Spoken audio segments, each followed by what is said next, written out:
Hello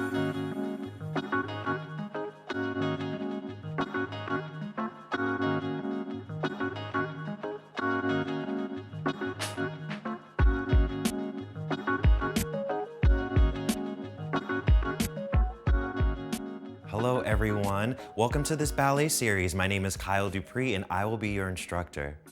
For week one, we are going to get into some ballet technique, yeah? Just breaking it down, keeping it really simple. Before we start, there are a few things that you may need for this ballet series. For example, a ballet bar. If you are unable to acquire a ballet bar using the back of a chair, the back of a couch, anything of that nature is more than usable. From here, I know you're probably thinking to yourself, ballet, it's all tutus and point shoes, but it's actually a lot more than that. Ballet is a great way to develop dance technique in the body that not only will translate to the ballet bar, but it'll also translate into other styles of dance as well. I'm talking hip hop, African, jazz, tap, all of it, yeah?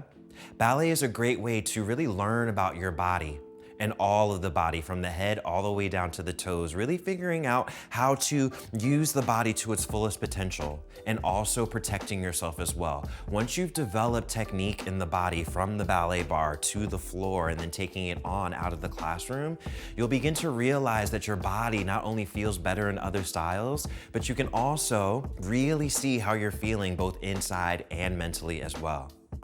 Now, as we get into week one, we'll take some time to break down vocabulary and just go over some simple things as we lead into week 2, 3, and 4.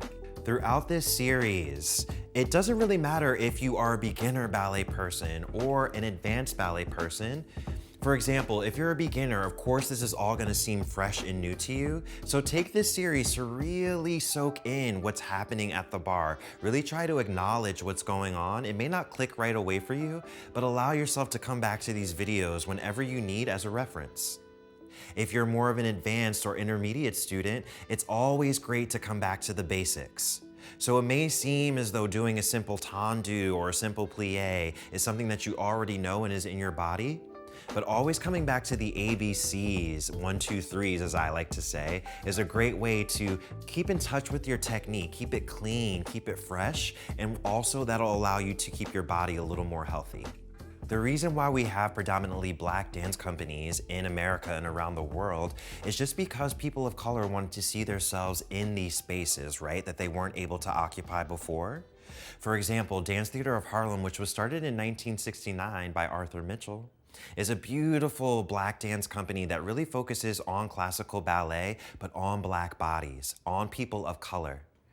So you're seeing people of color in point shoes, in tights, these beautiful muscular legs, muscular bodies, entering spaces that they weren't normally accepted into. Now, with anything that happens in these spaces, of course there was pushback, feedback about how black people are not beautiful enough to be doing ballet, we're not graceful enough. But as you've seen over the years, and I'm sure you've seen in commercials and things of that nature as well, that black people are really beautiful, we're exceptionally graceful, so we are able to be in these spaces. Now, if you're thinking about the American Ballet Theater, I'm sure you're thinking of Misty Copeland, who is one of the first black African-American principal dancers with the company. So I hope throughout this series that you really start to see yourself in ballet because it's a place for all of us.